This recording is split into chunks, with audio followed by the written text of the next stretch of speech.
Another episode of Profit Picks. If you are new, we do always start the show by being transparent. And yesterday was another good day for myself. I had the Pistons 5% minus 9.5. Relatively easy, won by double digits. So makes it now 7-1 in the playoffs. I think I won something like 12-2 or something like that last 14. So things are heading in the right direction. Vino, great to be back with you. How's everything on your end? Good. Skee. Small win last night off of the split. Top play was Oklahoma City Phoenix over the total. Or excuse me, the Oklahoma City team total over.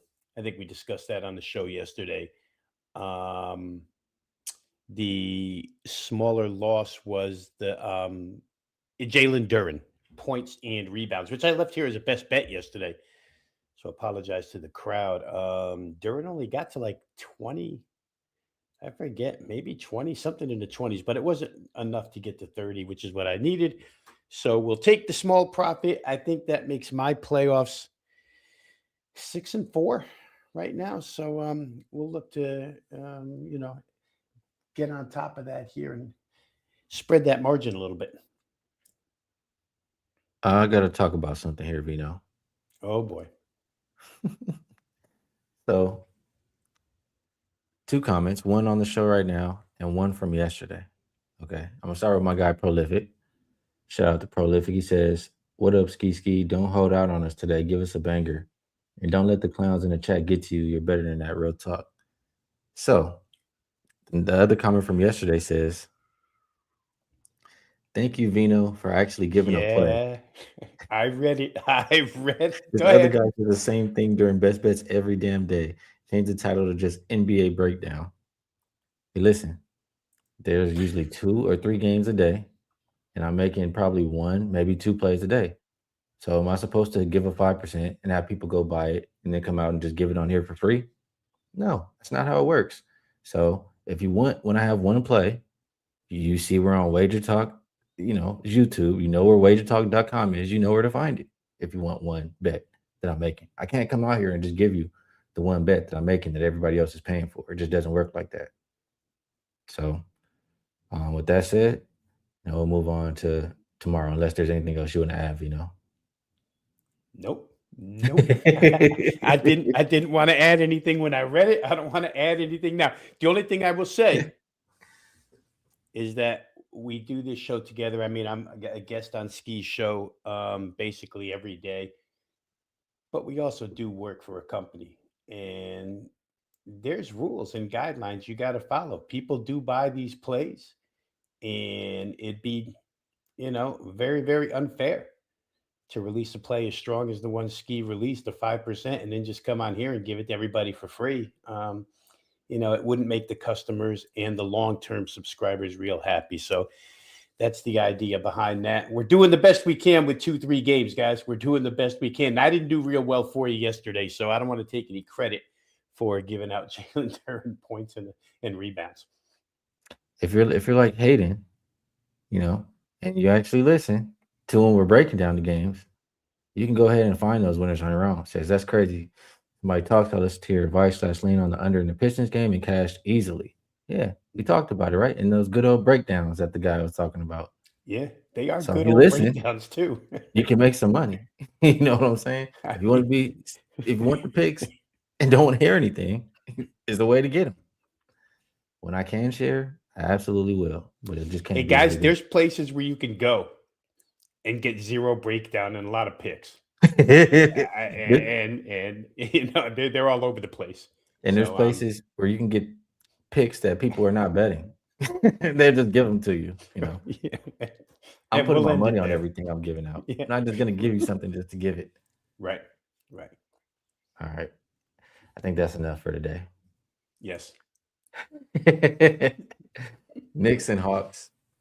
This one opened up as a pick 'em. We now see the Knicks as a short favorite, 1 or 1.5. Total came down from 217 as low as 214.5. Injury report: Jock Landale still out for the Hawks, and I don't see anybody on there for the Knicks. Knicks, I feel like they had that game in the bag, and they just, I don't know, but I'm not surprised to see the Knicks lose that game. And a lot of it was CJ hunting Jalen Brunson, he feels very comfortable, like he said, when he sees him on the other side. So you get the Hawks now at home. Vino, I do think the Knicks are a better team than the Hawks. I still also think that the Knicks are very untrustworthy. I uh I know a lot of people are betting the Knicks today, and I understand why, but it would not surprise me if the Hawks win this game. What are you thinking about Knicks and Hawks? Yeah, this is an interesting game, Ski. Honestly, it's playoff season, so I don't want to put too much stock into regular season. But we do know that the Knicks' home road stuff during the regular season really wasn't close. The home stuff was a lot better than the road stuff. Now, all that said, the Knicks have shown us, and this group in particular, with Towns, with Brunson, these guys, that they can go on the road at playoff time and win. So I kind of throw that regular season stuff in the trash. I think they have to find a way to silence CJ. That's 2 games in a row. And they have ways. Ski, you don't have to play Brunson on CJ. And Bridges is there. And I get the idea where, CJ can wait for a screen or something and maybe get the matchup he wants, but you have to try and hide Jalen Brunson from McCollum at this point in time and cut down the amount of Atlanta scorers on the floor. Jalen Johnson's pretty steady. Kaminga was really good off the bench. But CJ's contributions as the leading scorer in 2 games in a row, you have to find a way to stop that and make somebody else or 2 people combined be better than you. I think the Knicks do have defensive ways to have that happen. Going into this building in game 3, though, is a little bit scary for me. Again, I don't think the Knicks are, they're not rattled by any venue and they can win in any venue. But I just think that the Hawks' confidence level right now is picked up a little bit. The Knicks are the better defensive team. They're no question. And I always talk about tempo, and when you have a contrast in tempo, who can control it? And I always lean toward the home team being able, 48-minute game, the majority of a 48-minute game, it should be the host. And majority can be anywhere from 25 minutes to 48 minutes, as long as it's more than half. But the Knicks can do such damage because they're so efficient and there's so many. And to tell you the truth, they're all having pretty good series. The starters are scoring wise. When you look through the 2 boxes, they lost that fourth quarter by 13 points. That's the worst quarter they've played in the entire series. So I didn't play this game. I'll be honest. I see the total coming way down. I don't know that. I don't know. Two schools of thought there, Ski. It's game 3. Everybody knows everybody's stuff. And we know we've done enough playoff basketball together where as these series go longer, defense should take hold. But defense has taken hold from the get-go in a bunch of these series. I do wonder at some point if this doesn't speed up a little bit for the Hawks, where they can get out and run a little more like they're accustomed to, and their home floor would be the place for that. Little I don't really have it in me right now to pull the trigger on over, but I could see an over happening here. I really could, especially if the Hawks get out in front and the Knicks have to chase. That forces the Knicks to move a little quicker.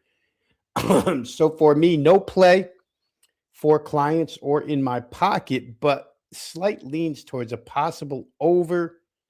And the side I just leave alone. I got too many conflicting arguments on this side, Ski, but I do think the Knicks will try to do something defensively. Mike Brown is a defensive minded coach. They'll try to do something to kind of limit what CJ McCollum's been able to do. I agree. I agree. It's a very, very tough game. I'm going to move over to Cavs and Raptors. Not a lot of movement on the side. The total did go up a little bit from 220 as high as 222. And Thomas Bryant is probable, quickly still questionable for the Raptors. You know, Raptors, I feel like in the regular season they weren't good versus the winning teams, and they look like they're not going to do anything in this series so far. Ingram has looked terrible. They really missed quickly as well. I don't know if it's just going to change because they're down 0-2 in desperation.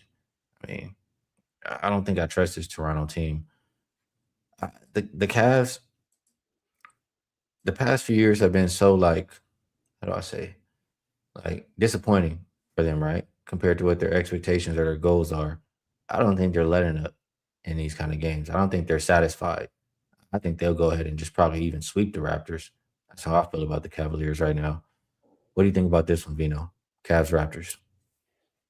Yeah, a couple of things. Game three, team coming home down 0-2. I mean, the obvious look is toward the home team coming down 0-2 because you go down 0-3, series is basically over. It's also why I had to look up the referees in this situation because when you're down 0-2 and you're at home now, a lot of times the NBA will put the extender on these games and you get friendly home whistles, and that could be helpful to Toronto here. A couple of things fascinate me, Skee, that Kenny Atkinson said they started Dean Wade last game because he is their absolute best perimeter forward. Yeah, perimeter forward defender. And he's bottled up Brandon Ingram. Brandon Ingram's been bad for 2 games now. Now, he said all the right things heading into this one. Going to keep shooting, got to be better, letting my team down, all that type of stuff. But I don't know that, maybe you find a way to score on Dean Wade, but it's just amazing to me that Toronto can't find a way to get him unlocked. Couple good performances the other night out of the other key guys, Scotty Barnes, RJ Barrett, both did their job. I do think they missed quickly. This team was number 1 in the NBA in fast break points this year. They do want to get out and go. Without quickly, they are a little bit different. And Cleveland's obviously different. I had that James Harden points plus assists over the other night. It won again. He's got 32 in each of the first 2 games, been identical. And Donovan Mitchell just keeps reiterating what he said last game, prior to last game, is that James Harden, and it's funny because the old Harden quote is offensive system. I am an offensive system. And it's showing up here right now. Mitchell basically said, I can go stand on the wing. I could go stand in the corner. I could do a lot of things with Harden on the floor because he could take over or he could be an assist guy. It's worked out really well, this trade for them. Um, I'm with you. I kind of don't know that Toronto has the ability to straighten this out, even at home, unless Quickly's on the floor, in which case I think the game could be higher scoring because I think Toronto will push. A game where I probably have my strongest lean towards the Cavs rather than the total. Josh Tiven, Courtney Kirkland, Pat Frayer, the refs here.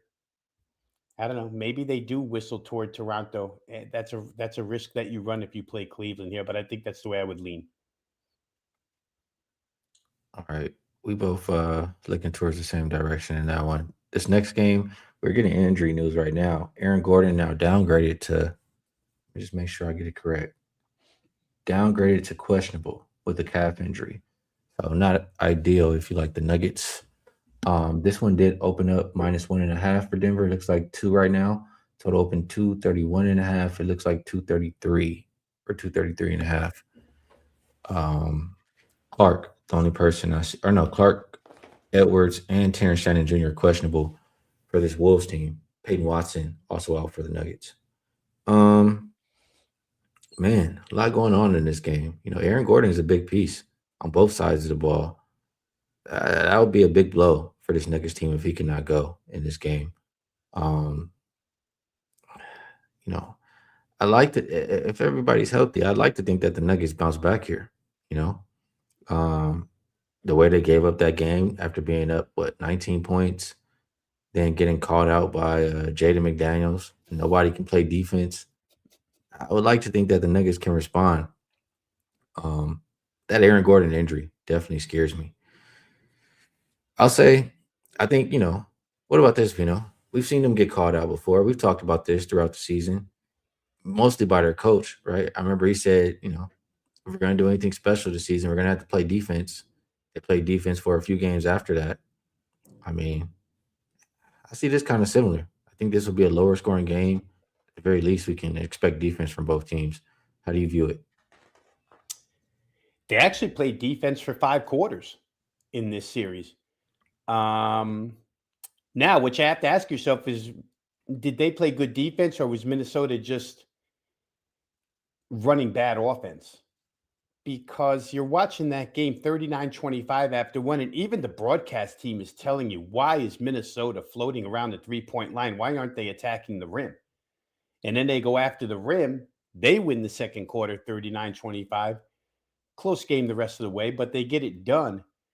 And of course, like you say, Jaden McDaniels. Well, our plan was to drive at Murray and Jokic because they're bad defenders. They're all bad defenders, he went on to say. Now, if you take Aaron Gordon out of that mix, Jaden McDaniels must be the happiest guy on the Timberwolves right now because there's not a defender left. Well, I shouldn't say that because Christian Brown is a pretty good defensive guard. Bruce Brown has been known to play some defense on the perimeter, but I think their point was more like we can get to the rim because there's no rim protection there. And again, it was identified by the broadcast team over and over again. Nuggets have no rim protection. That's not going to change.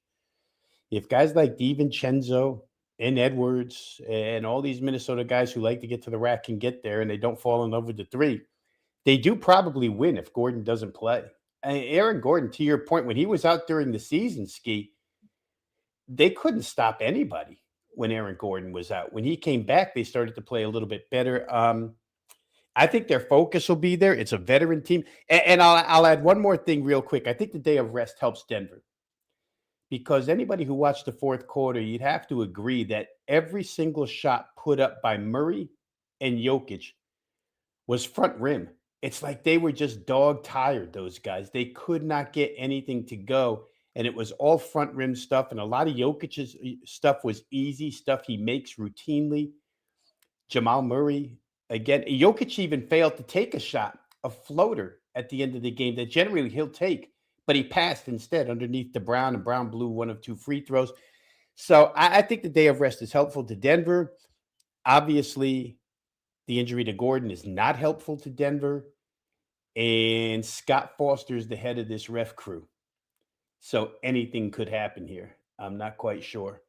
But I'm kind of with you here, Skee. I would think that Denver shows a little bit of pride. But all that said, I don't know that pride is enough to stop things. To me, this is funny. I don't know if you're seeing this. Oh, no. Okay. It's coming the other way. Now, I was just seeing some line movement with Denver at 2.5 off of the opener of 1.5, but it's coming straight back down. So it must be just a little bit late on the odds service here. Minnesota's team total could get to the over if, in fact, they find success getting to the rim again. We'll see how it goes, but I don't know that I could trust Denver defensively without Gordon. That's for sure. Well, I think we both agree that we don't really trust the Nuggets without Gordon. Yeah. He's so huge. Definitely, I guess that means we look towards the Timberwolves side. So, yeah, that looks like that will be the show. And let's go ahead and do that good old promo. I'll do a couple, the same couple I probably did yesterday. We'll do the buy three, get three free. Comes out to 6 days for just $69. A good way to get involved. Check either Rob or myself out. If you want to rock with both of us, you can do the double the NBA core vision. It's 3 days for just $59. We get both Rob Veno and my NBA plays. So a few different ways to get involved there. And Veno, I'm gonna pass it to you. You're the savior around here. If you have a best bet for the show, the people are dying. They would love to hear it. If you don't, it's all good. And if you have anything else you'd like to promote, feel free. Don't put that on me this Oh man, we do love the chat and we love the comment section. I got to be honest, guys. I didn't bet anything, and so I'm probably going to be the guy you'll holler at today. A lot of words to tell us nothing. We try to tell you the way we're leaning, but I will say this. Two things here. First one is that I am waiting on the injury report for Aaron Gordon. Because if he can't go, I think I'm going to be there with the Minnesota team total. I do think they'll score. And Denver's probably going to have to match them because they won't be able to defend. But I don't know that as of 2:13 Eastern time, so I won't leave that for you guys. But we broke them down as best we could. If you already had plays coming in, Maybe we helped. I can't leave you a best bet here though right now because I just haven't played anything. I've only played one play, and like we talked about earlier, it's just not right for me to give that one out today. So sometimes I do when I can. Today's not one of those days. I'm only looks like I'm gonna have one play for today. So yeah, I played that one. I have a 5% for tomorrow, but tomorrow looks like a better day. Tomorrow looks like I can play a couple things. So maybe tomorrow we can get back to sharing some best bets on the show. Vino, always appreciate you taking the time to cap these games with me. Chat, we appreciate you guys as well. Um, Best of luck, everybody, on all your action. We'll be back again tomorrow, and we'll catch you guys then.